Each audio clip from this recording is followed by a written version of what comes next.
Everyone, very good evening. कुछ cricket हो जाए के साथ मैं हूं सादिया सैमसन। जनाब, आज जो है बातें करने वाली, उसमें सबसे बड़ी बात यह है कि बीसीसीआई की कल की बात के ऊपर ऑफिशियल रिस्पांस आ गया पीसीबी का, तो उस पर नजर डालेंगे। लेकिन और भी बहुत कुछ हुआ है आज था warm up match Afghanistan versus Pakistan. Shaheen Shah का कमबैक हमने देखा, और इसके अलावा Scotland versus Ireland and West Indies versus Zimbabwe, इसके रिजल्ट क्या है और अब इस ग्रुप में पॉइंट्स टेबल पर सिचुएशन क्या है, इस पर हम बात करेंगे। हमारे साथ स्टूडियोज में मौजूद है क्रिकेट एनालिस्ट फवाद मुस्तफा साहब, जिनसे हम तमाम तर सूरत हाल का जायजा लेंगे और उनका तबसरा जानेंगे। लेकिन सबसे पहले नजर डाल लेते हैं कि ऑफिशियली आज पीसीबी ने जब जवाब दिया बीसीसीआई को, तो वो क्या था।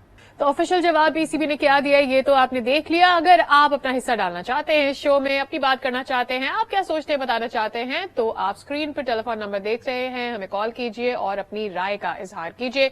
अस्सलाम वालेकुम, कैसे आप? वालेकुम अस्सलाम। And how do you feel the response was from PCB? मुझे तो बहुत अच्छी लगी, बड़ी ही अच्छी रिस्पांस थी। सोच समझ के ये खत लिखा गया और बड़ा ही अच्छा ये एक प्रेस रिलीज आई है जिसमें काफी चीजों को क्लियर कर दिया। एक तो एसीसी के प्रेसिडेंट को उसमें उसके इस्तेमाल जो किया गया कि एसीसी के प्रेसिडेंट को ये चीज जेब नहीं देती, और सबसे बड़ी बात ये कि आप तकसीम करना चाह रहे हैं। जो मकसद एसीसी बनने का था वो यही था कि सबने मिल के एक साथ, और फिर पाकिस्तान को आपने कहा कि एशिया कप कराएं, और अब आप आके कह रहे हैं कि आप शिरकत नहीं करेंगे। फिर वर्ल्ड कप से रिलेटेड भी बात की कि जी हमारी भी फिर शिरकत जो है वो मशकूक होगी, और हम भी जरूरी नहीं है कि वर्ल्ड कप में शरीक हो सकें। ये भी बहुत अच्छी बात की गई।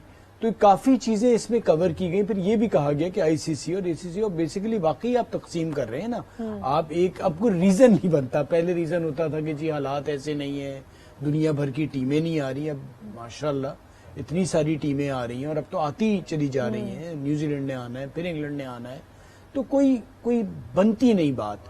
अब अगर आप वैसे एक जबरदस्ती का आपको हो गया है कि आप ये बात करना चाह रहे हैं, तो मुझे समझ नहीं आ रहा। लेकिन पाकिस्तान क्रिकेट बोर्ड ने बड़ा अच्छा रिस्पांस दिया है, जिसकी तारीफ बनती है, और बड़ा सोच समझ के दिया है। वो बहुत ज्यादा वो जज्बाती वाला नहीं, लेकिन बड़ा लॉजिकल एंड सही मायनों में बेहतर जवाब है। ठीक है, एक और बात भी जो की गई कि ये यकतरफा फैसला है, ये भी मेरे ख्याल में बहुत मौजू बात कर दी आपने, कि आपने इसको डिफाइन कर दिया कि भाई आप अकेले ये बात करें। बिल्कुल, आप मीटिंग बुलाएं, अगर बाकी मेंबर्स भी हैं, अगर वो भी कुछ कहना चाहते हैं इस बारे में, तो बात समझ भी आती है। आप एकदम से तो नहीं पाकिस्तान कह दे कि जी एशिया कप वहां नहीं होगा, हम नहीं खेलेंगे। जब आपने एक बॉडी बनाई है एशियन क्रिकेट काउंसिल, तो उसके प्लेटफॉर्म पे आप बात करें, तो बड़ा अच्छा एक जवाब दे दिया। मेरे ख्याल से बात अब यहाँ पर खत्म हो जाएगी, और जो भी अगली मीटिंग होगी उसमें ज्यादा बात होगी। तो जवाब रादर के कल हम जो बात कर रहे थे कि जी बहुत ज्यादा जज्बातियों के फौरन ना दे, आज थोड़ा सा रोक के दिया, लेकिन बड़ा अच्छा जवाब दिया। प्रॉबेबली ये जवाबात पहले भी होने चाहिए थे, जब इससे पहले इस तरह की बातें होती थी। यू फील ये स्टांस जो है इट डिड कम लेट, लेकिन अगर ये पहले आता इस तरह की बातें, क्योंकि पहली बार ऐसा नहीं हो रहा कि इंडिया की जानिब से ये कहा हो कि हमें पाकिस्तान के साथ नहीं खेल रहा, सो यू फील कि ये पहले भी होना चाहिए था, ये समझदारी पहले भी दिखाई जानी चाहिए थी, तो प्रॉबेबली चीजें अब तक उस राह पर आ चुकी होती जहां पर हम बेहतरी की राह पर होते ऑलरेडी। देखिए सादिया, हम इस पोजीशन में नहीं थे पहले। उसकी वजह ये थी, बहुत से बाहर के जो बड़े मुल्क थे क्रिकेट खेलने वाले, वो हमारे मुल्क में आके क्रिकेट नहीं खेल रहे थे। सही। तो हम अगर बात करते तो कहते कि जी वो भी नहीं आ रहा, ये भी नहीं आ रहा, तो हम क्यों आ जाएं, हालात ऐसे नहीं है। सही। अब ऑलमोस्ट सारे ही मुल्क आके खेलने को तैयार हैं। ऑस्ट्रेलिया खेल के गया है, इंग्लैंड आया है, न्यूजीलैंड का हो रहा है।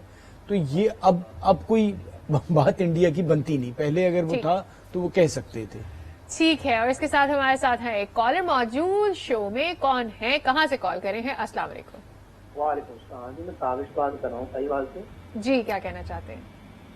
तो मेरा क्वेश्चन ये है कि अगर हम किसी हमारे एशिया में काफी 5 से मुल्क आ जाते हैं जो खेलते हैं, अगर जब हम खेलते हैं तो हम तवज्जो देते हैं, इक्वल तवज्जो देते हैं सब कंट्रीज को, मगर हमारा भारत के साथ इतनी तवज्जो क्यों है? इधर हम कंसंट्रेट और है भी, पर है भी है तो इंडिया के साथ हम खेलते हैं, सोशल मीडिया पे उनको ज्यादा तवज्जो दी जाती है। ठीक है, तो उसके साथ जैसे हमारे खिलाड़ी मिल रहे हैं तो उनके साथ ज्यादा वायरल किया जाता है उनको, पाकिस्तान में भी। ज्यादा वायरल किया जाता है। ये अगर हम उनको खुद तवज्जो देंगे तो वो खुद वो आपको ज्यादा शौकी मारेंगे। ठीक है, लेकिन इस बात को क्या समझते हैं? अब पाकिस्तान आकर इंडिया नहीं खेलना चाहता है एशिया कप के लिए, अब अगला एशिया कप जो है वो पाकिस्तान में है, तो क्या आप नहीं तवज्जो दें हम इस पर? ठीक है, बहुत शुक्रिया आपकी कॉल का। हमारे से बात कर रहे थे और उनका कहना यह था, जो बात समझ में आई है वो ये कि हम तवज्जो बहुत ज्यादा देते हैं भारत पर, हमारी इतनी तवज्जो क्यों है, हम उन्हें जैसे वो हैं उन्हें वैसे क्यों नहीं रहना देते? देखिए, भारत की भी पाकिस्तान पे तवज्जो है। ये जो खिलाड़ी मिल रहे हैं सोशल मीडिया में, ये शुरू से ही इंडिया और पाकिस्तान के जब भी मैचेस क्रिकेट में, हॉकी में, जहां जहां होता था, आपकी एक बेसिकली मुकाबला लगता है, लोग देखना चाहते हैं दुनिया भर में, और आपकी एक तरह से लगती है, और वो क्रिकेट के मैदान में या हॉकी के मैदान में हमेशा से उसका मजा आता है। इसी तरह ऑस्ट्रेलिया, इंग्लैंड एशेज होती है, तो वो तो एक सेपरेट चीज है कि आप एक साथ क्यों, तो वो उसको मुख्तलिफ तरीके से देखा जाता है। लेकिन अगर आप वैसे कहना चाह रहे हैं तो एसीसी, आईसीसी में इंडिया की काफी हद तक इजारादारी, जिसमें हमने कल भी बात की थी, क्योंकि स्पॉन्सर्स ज्यादातर वहां से आते हैं, पैसा इंडिया से ज्यादा आता है, तो एक वजह ये भी है। और तवज्जो देने की बात ये है कि जी तवज्जो तो हम, अगर प्लेयर्स आपस में मिलेंगे, अच्छी बात करेंगे, उससे कोशिश यही होती है कि दोनों मुल्क करीब आए। वो इसीलिए लोग कोशिश कर रहे होते हैं, और वो अच्छा भी लग रहा होता है, क्योंकि हर वक्त जंग का सा माहौल और लड़ाई जैसा माहौल, उसमें अगर आपस में कोई अच्छी हंसी मजाक होता है तो इसलिए लोग उसे पसंद करते हैं। इसके अलावा मुझे लगता है एक और रीजन ये भी है कि इंडिया और पाकिस्तान के जो प्लेयर्स हैं वो कॉमन लैंग्वेज शेयर कर रहे हैं, तो एक दूसरे से आसानी से बात कर सकते हैं, एक दूसरे से घुल मिल सकते हैं आसानी से, क्योंकि कहीं ना कहीं हमारे कल्चर्स एक दूसरे से इंटरलिंक्ड हैं, और उसकी वजह से जब कभी एक जगह पर आते हैं तो दोस्तियां भी हो जाती हैं, और मेरे ख्याल में वो जब लोगों को नजर आती है उनके लिए यूनिक होगी, लेकिन प्लेयर्स के लिए शायद वो यूनिक बात नहीं होती है। हमारे साथ एक और कॉलर मौजूद है। अस्सलाम वालेकुम, कौन कॉल कर गए, कहाँ से बात करें? जी, आपकी आवाज हमें आ रही है, टीवी की आवाज कम कर दीजिए, हमारी बात सुनिए। कौन कॉल कर रहे हैं, कहाँ से बात कर रहे हैं? मोहम्मद अब्दुल्ला बात कर रहा हूँ जी, नमस्ते जी अब्दुल्ला, क्या कहना चाहते हैं? मैडम, एक तो मैं ये कहना चाह रहा हूँ कि अगर भारत हमारा बाइकआउट करता है तो हमें भी उनका मुकम्मल बाइकआउट करना चाहिए। ठीक है। और दूसरा ये पूछ रहा हूँ कि हमेशा से भारत की हुक्मरानी रही है क्रिकेट के ऊपर, तो हम इतने क्यों कमजोर हैं कि हमारी ऊपर कोई सुनाई नहीं होती? हाँ, तब हमारे साथ इस तरह होता है। ठीक है, ये कल वैसे एक्सप्लेन किया था, लेकिन इस पर मजीद बात करते हैं ताकि आपको भी समझ आ जाए और आपके अलावा जो लोग समझना चाहते हैं। पहला इन्होंने क्या कहा था? एक तो हुक्मरानी इन्होंने पहली बात ये की थी कि भाई इतना भारत से क्यों हम, मतलब इन्फ्लुएंस से देखिए, एक तो उसकी वजह ये है, उनका इन्फ्लुएंस ना सिर्फ एशियन क्रिकेट काउंसिल हम पे या उस पे है, उसकी वजह ये जो मैंने पहले बताया था, स्पॉन्सरशिप, बहुत ज्यादा पैसा वहां से आता है। फिर दूसरा उन्होंने कहा ये कहना था कि पाकिस्तान वैसा क्यों नहीं है जैसा भारत है। अच्छा, उसके ना दो तरीके हैं। एक तो आपका बोर्ड जो है, क्योंकि हमने 87 में भी वर्ल्ड कप कराया, 96 में भी वर्ल्ड कप कराया, फिर बदकिस्मती के साथ हुआ ये कि जो लोग क्रिकेट बोर्ड चलाने वाले थे वो शायद इतने कॉम्पिटेंट नहीं थे कि वो जो हमारी एक आईसीसी में एक लॉबी बनी हुई थी मुख्तलिफ मुल्कों के साथ, उसको हम आगे सही तरीका से लेके साथ नहीं चल सके। अब हम काफी हद तक अकेले हो चुके हैं। जो चलाने क्रिकेट बोर्ड आते हैं वो बेसिकली टीम सिलेक्शन, लड़कों में और इन चीजों में पड़ जाते हैं। जो उनका काम है वो नहीं सही मायनों में करते।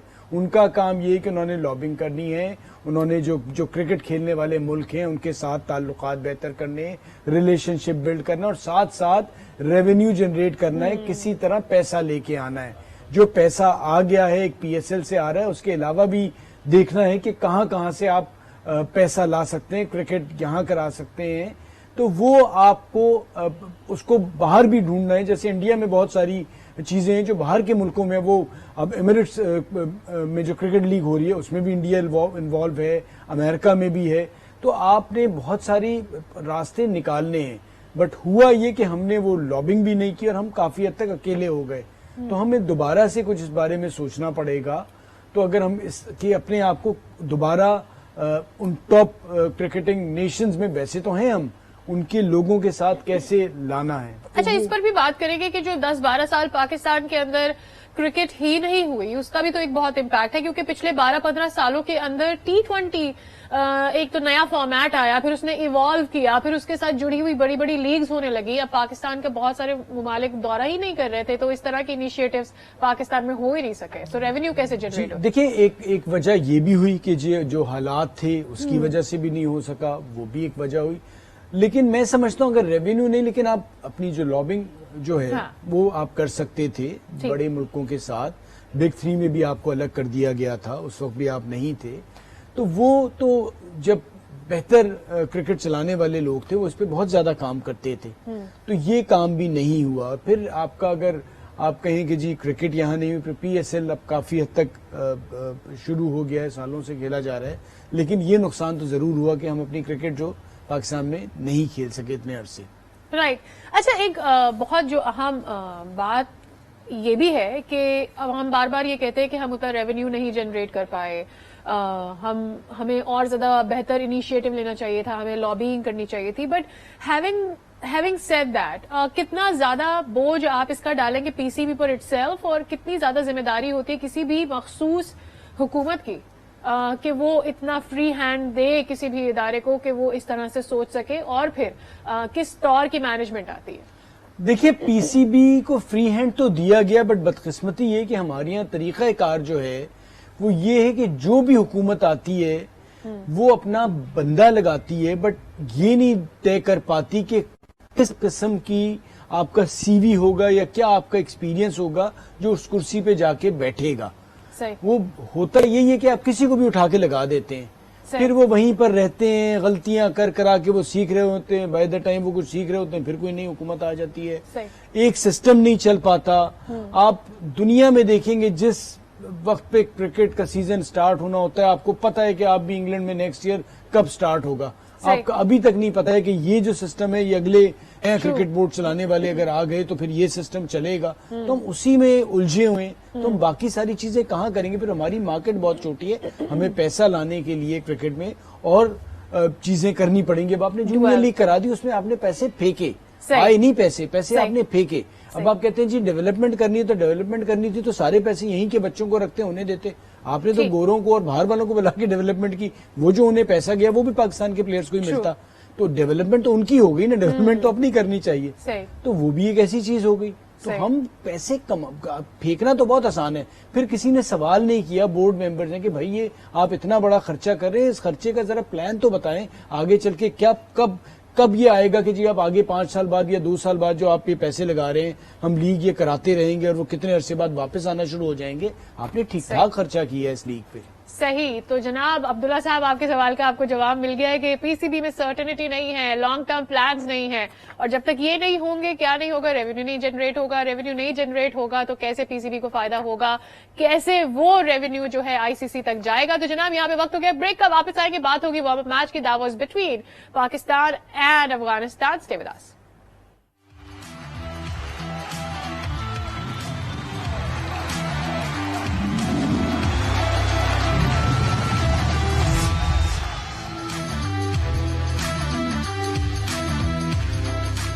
Welcome back again. और जनाब कुछ बात हो जाए उस वार्म अप की जो कि हो गया बारिश की नजर, but we did see a few good things. Shaheen Shah का आज दूसरा अपीयरेंस था, पहले में कोई विकेट नहीं हासिल कर सके, दैट वाज अगेंस्ट इंग्लैंड, और आज के मैच में 2 विकेट हासिल की और गुरबाज को इंजर्ड भी कर दिया।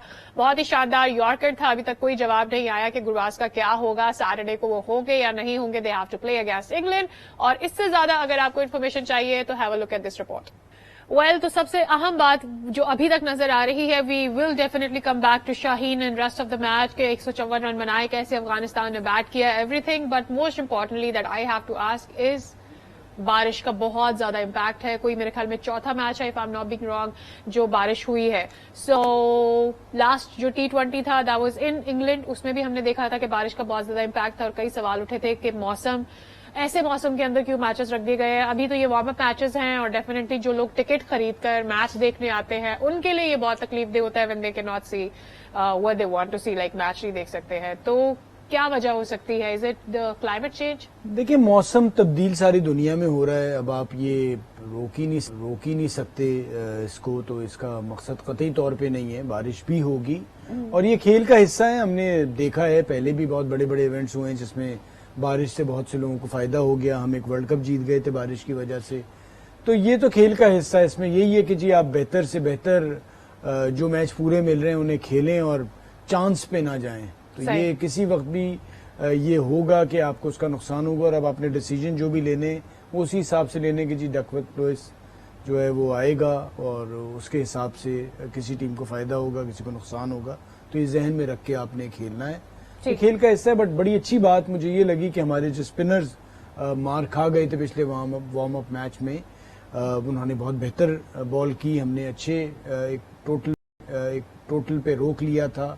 फिर बदकिस्मती ये है कि मैच नहीं हो पाया, लेकिन हमारे ओपनर्स वापस आ गए हैं। जो ओपनर्स पिछले मैच में थे वो नहीं, बाबर रिजवान खेले, 2 ओवर ही हुए, उससे ज्यादा होने we will come to that. But अब चूंकि क्लाइमेट चेंज हो रहा है एंड कंसिडरेबली आगे आने वाले जितने भी बड़े टूर्नामेंट्स में है उसमें ये हासिल रहेगा कि बारिश हो गई, सिचुएशन चेंज हो गई। एज फार एज दोनों टीमों को खेलने का कुछ मौका मिलता है वहां तक तो ठीक है, लेकिन जिन टीमों को खेलने का मौका नहीं मिलता ऑब्वियसली पॉइंट डिवाइड हो जाता है, ये सारी चीजें हैं। लेकिन जो फैंस देख रहे होते हैं, बैठे हुए होते हैं, आपको याद होगा एक टाइम पे ये कंसिडरेशन भी आई थी कि क्या मैच जारी रहे, क्या आप स्टेडियम्स ऐसे बना सकते हैं, क्या ऐसी सिचुएशन हो सकती है कि जितना ज्यादा बारिश से कवर किया जा सके वो किया जाए। उसकी एग्जैक्टली ऑस्ट्रेलिया में मैचेस भी हुए थे। सो यू फील के अब चूंकि वेदर चेंज हो जाएगा, बहुत सारे मुल्कों में हम देख रहे हैं इतने जल्दी जल्दी सैलाब आ रहे, बारिशें बहुत ज्यादा हो रही हैं, सर्दी हो या गर्मी, बारिश की अब कोई रोक नहीं है, किसी भी मौसम में हो रही है। सो यू फील कि ये कंसिडर करना चाहिए आईसीसी को कि जहां पर ये अफोर्डेबल है वहां पर ये हो सके? ये अब देखा जाएगा जी। आईसीसी जब बड़े इवेंट्स कराएगा तो इस बारे में सोचेगा जरूर, लेकिन मुझे लगता है अभी इसमें काफी देर है। फिल वक्त तो ऐसा कुछ नजर नहीं आ रहा और ये इवेंट भी होगा। इसमें कितने मैचेस बारिशों की वजह से खराब होते हैं, लेकिन फिल वक्त अब देखना यही इवेंट शुरू हो गया है। अब इसी में कुछ टीमों को फायदा होगा, कुछ टीमों को नुकसान होगा, तो खेल का हिस्सा है। ठीक है, अभी आ जाते हैं मैच पर। It was a good come back by Shaheen today, definitely worth it. और मेरे ख्याल में शाहीन शाह अफरीदी से ज्यादा किसी और को इसकी खुशी नहीं होगी, बिकॉज ही नीडेड इट। उन्हें भी हुई है, हम सबको हुई है, पूरे पाकिस्तान को हुई है। बिल्कुल कोशिश की और उम्मीद यही है कि वो पूरा इवेंट इसी तरह खेलें, क्योंकि अभी मैचेस होने हैं। तो हमारी उम्मीद भी है और दुआ भी है। और साथ काफी टीमों के प्लेयर्स जो हैं वो इंजर्ड हो रहे हैं। इंग्लैंड में एक इंजरी हुई है, श्रीलंका में हुई है, और भी जगहों पे रिप्लेसमेंट्स हुए हैं। अब तो गुरबाज का भी कुछ पता नहीं है, तो अभी उन्होंने बताया नहीं है, तो अभी तक इतना नहीं। लेकिन फास्ट बॉलर्स का प्रॉब्लम ये है कि पूरा इवेंट पाकिस्तान के लिए जरूरी है कि हारिस, नसीम, शाहीन ये सारे अवेलेबल हों। खासतौर पे ये 3 तो बहुत ही अच्छा खेल रहे हैं, बाकी भी हों, बट ये 3 जरूर हों, क्योंकि इनसे बड़ा फर्क पड़ सकता है। खुदा ना खास्ता अगर इनमें से कोई भी एक नहीं अनफिट हो जाता अवेलेबल होते हैं। ठीक है, अच्छा, जिस तरह से आप खुद भी बात कर रहे थे, I had to talk about it कि finally we have our openers back in the game and मेरे ख्याल में इट वाज गुड कि इससे पहले कि हम फाइनली पूल मैचेस में आ जाएं और वो खेलना शुरू करें, Rizwan and Babar had to take up. देखिए, बिल्कुल वापस आ गए। बदकिस्मती है कि अब आज उन्हें मैच नहीं मिल पाया। मेरा कहना यह है कि अगर आपने या तो आगे के लिए ये प्लानिंग होगी कि अगर खुदा न खास्ता किसी प्लेयर को कुछ हो जाता है तो हैदर और शान को भी मौका दे दिया जाए, वरना अगर आपका इरादा था तो फिर आप ही वो वाला वार्म अप भी खेल लेते। लेकिन वो भी एक अच्छा डिसीजन था। बट अब वापस आ गए। अब यही जो ओपनर्स हैं दोनों अगेंस्ट इंडिया हमें नजर आएंगे और उम्मीद ये है कि Probably they wanted to check the depth of the waters और वो उन्होंने कर ली है पहले मैच में। और अब बारिश हो गई, वो कोई भी प्रेडिक्ट नहीं कर सकता था क्या हो सकता था। हमारे साथ कॉलर मौजूद है। अस्सलाम वालेकुम, कौन कॉल करें, कहाँ से बात करें? अस्सलाम वालेकुम, क्या आप हमारे साथ हैं? The call has been dropped, I am really sorry. आप दोबारा कॉल कीजिए, क्या कहना चाहते हैं, हम सुनने के लिए तैयार है। तो ओके, तो अच्छा, अब ये वार्म अप मैच से आगे हमें ये पता चल गया है कि जो हमारे ओपनर्स हैं वही हमारे ओपनर्स हैं। तो कोई भी अगर किसी को सवाल था, दैट हैज बीन आंसर्ड। नहीं, तो वो तो हमें पता था। देखिए, वो तो सबको पता था। ऐसा थोड़ी होगा कि वर्ल्ड कप में आप एकदम से ओपनर्स चेंज कर देंगे एक वार्म अप मैच के बाद। सही। तो वो बेसिकली एक बैकअप प्लान एक तरह से था कि जी अगर कुछ कुछ भी हो सकता है ना, तो आपके पास कम से कम इन्होंने अगर ओपन किया हुआ है तो आप किसी को भी इस्तेमाल कर सकते हैं, कोई भी ऊपर आके खेल सकता है, तो उन्हें भी थोड़ा सा कॉन्फिडेंस देना था। राइट, वो प्लान था। और तो बाकी पता ही है कि बाबर और रिजवान ही ओपन करेंगे वर्ल्ड कप में पूरे। आज जहां अच्छी बॉलिंग की शाहीन ने, वहां गुरबाज इंजर्ड भी हो गए, फिर अगली विकेट भी ले ली, विच वाज गुड, बट अभी तक कुछ पता नहीं चल सका है। अब अगला मैच अफगानिस्तान का जो है वो इंग्लैंड से है। It is if that happens then Gurbaz का बहुत बड़ा ब्लो होगा अफगानिस्तान। मुझे नहीं लगता अभी तक कोई ऐसी चीज नहीं है, मोस्ट प्रॉब्ली वाइसिंग करेंगे, सेट हो जाएंगे। कोई इतनी बड़ी चीज, मतलब बड़ी चीज हो भी सकती है, लेकिन फिल वक्त तो यही लगता है कि आइसिंग से सेट हो जाएगा मोस्ट प्रॉब्ली। टाइम भी है थोड़ा सा, उनके पास टाइम है। अच्छा, अब चूंकि हमें कुछ बात करनी है कि आज जो बाकी के 2 इंपॉर्टेंट मैचेस हुए थे उनका क्या हुआ, उस पर डेफिनेटली आज वेस्ट इंडीज ने चूंकि जिम्बाब्वे को हरा दिया, वेस्ट इंडीज ने आज अपना पहला मैच जीत लिया है। इससे पहले वाला मैच में उन्होंने अपसेट किया नहीं था, वो अपसेट हो गए थे। तो आज के मैच के ऊपर ये रिपोर्ट देख लेते हैं, then we definitely gonna talk about more. तो जनाब, वेस्ट इंडीज ने अपना मैच जीत लिया। ग्रुप के लिए शायद ये बहुत अच्छी बात होगी, इस पर मजीद भी बात करेंगे, लेकिन यहां पर वक्त हो गया ब्रेक का। हमारे सारे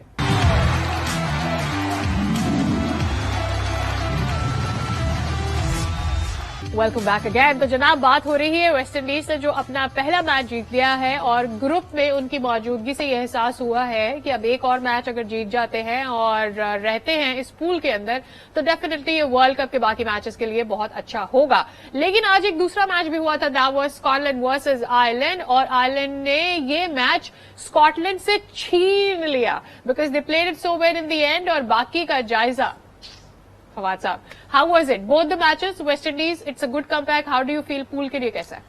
देखिए, कल जब हम बात कर रहे थे, आपने कहा था तो ख्वाहिश भी यही थी, नजर भी यही आ रहा था उस वक्त कि वेस्ट इंडीज और आयरलैंड को जीतना चाहिए। लेकिन जब मैच शुरू हुए तो वो ख्वाहिश और जो नजर आ रहा था उसके ऑपोजिट होने को जा रहा था, और लग रहा था कि भाई स्कॉटलैंड भी जीत जाएगा और जिस तरह से वेस्ट इंडीज के आउट होने शुरू हुए और ये दोनों बड़ी टीमें लग रहा था कि आज ही बाहर हो जाएंगी।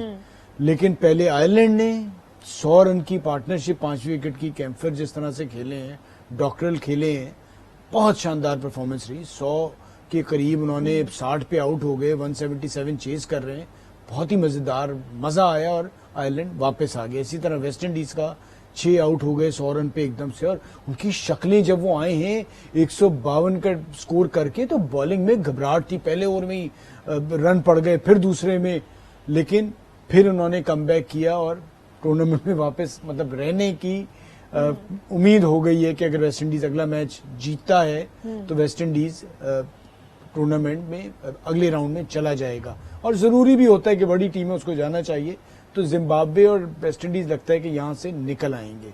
राइट, आयरलैंड ने आज अपना जिस तरह से मैच जीता, लेकिन स्कॉटलैंड की तारीफ भी करनी चाहिए बिकॉज अच्छा खेल रहे थे, they could really take this one. बिल्कुल अच्छा खेल रहे थे, लेकिन देखिए जी, बात सारी ये होती है कि आप अंडर प्रेशर आके इस तरह से जीते ना, उसका मजा ही अलग होता है कि आप टूर्नामेंट से बाहर हो रहे हैं, 4 आउट हो गए और सडनली एक प्लेयर आता है और क्या धुआंधार इनिंग्स खेलता है। और मजेदार, ये पहले राउंड के मैच इतने मजेदार हो रहे हैं, तो आप सोचिए जब सेकंड राउंड में जब जाएंगे हम तो क्या मजा आएगा। एग्जैक्टली, क्वालिफायर से आगे क्या बात होगी। अच्छा, अब सिचुएशन जो ग्रुप ए में थी उससे जरा मुख्तलिफ हो गई है। उसमें हम देख रहे हैं कि इसको जीतना है, उसको नहीं जीतना है, वो जीतेगा तो वो आएगा। यहाँ पर ऐसा नहीं है, सारी टीमें इक्वल खड़ी है, जितनी भी टीमें हैं सबने एक एक मैच जीत लिया है। इस तरह से सबके पास 2-2 पॉइंट्स ईच हो गए हैं। अब तमाम टीमों को एक एक मैच जीतना है, ऐसा ही है। So how it is going to be for group B qualifiers? अब यही तो मजेदार अगला मैच, क्योंकि अब उल्टी टीम, मतलब जिनसे अब जो आज खेल के हारे हैं, जिनसे अब आगे पीछे इन्होंने दूसरी टीमों से खेलना है। West Indies has to plays again Ireland, if I am not wrong, and then goes Zimbabwe versus Scotland. जी, तो अब ये जो जीतता चला जाएगा आगे बढ़ जाएगा वो डेफिनेटली। बट प्रोबेबिलिटी क्या नजर आ रही है, या it is really really tough? देखिए, अब आप जो रोज मैचेस हो रहे हैं उसमें प्रेडिक्ट करना आसान नहीं है, बट क्योंकि ये दोनों टीमें जो हैं वो थोड़ी सी ज्यादा एक्सपीरियंस्ड हैं, वेस्ट इंडीज की टीम भी है और जिम्बाब्वे की भी, तो उसूलन तो इन्हें आगे जाना चाहिए, लेकिन कुछ भी कहा नहीं जा सकता। लेकिन जाना मेरे ख्याल से इन दोनों को आगे। अच्छा, जरा ग्रुप ए पर भी आ जाते हैं। श्रीलंका में एक अहम इंजरी हो गई है, श्रीलंका के लिए भी बहुत जरूरी है कि उनको अपना मैच जीतना है। अब हैविंग सेड कि अगर आपके पास एक पेसर चला जाता है जो कि T20 से रूल आउट ही हो गया Chameera. So what do you feel, how big it is going to be against the next match they have to play? देखिए, अब अगले मैच में आप फिलवक्त तो सेकेंड राउंड में आप जा रहे हैं. अब पिछले मैच में भी देखें, इंजरी तो उसमें ही हो गई थी उनकी जब वो चले गए थे, तो मैनेज कर लेते हैं आप. इतना बड़ा कोई इशू होना नहीं चाहिए. Is it going to be a pressure game for them, because उनके लिए जीतना जरूरी है, अदरवाइज दे आर आउट? देखिए, प्रेशर गेम तो ऑब्वियसली है, जीतना है, बट उन्होंने पिछला मैच बेहतर खेला, कॉन्फिडेंस आया होगा, और उम्मीद यही है कि अगला मैच, क्योंकि उनके लिए बहुत ज्यादा इंपॉर्टेंट है और एक्सपीरियंस साइड है, अंडर प्रेशर. एशिया कप इसी तरह बाहर हो रही थी और एशिया कप जीत गई, तो उम्मीद यही है कि वो अपना कल का मैच जो है वो ज्यादा बेहतर खेलेंगे और नेक्स्ट राउंड में चले. अच्छा, ग्रुप बी की तो हमने बात कर ली कि हम एक्सपेक्ट कर रहे हैं कि जिम्बाब्वे और वेस्ट इंडीज आ जाएगी.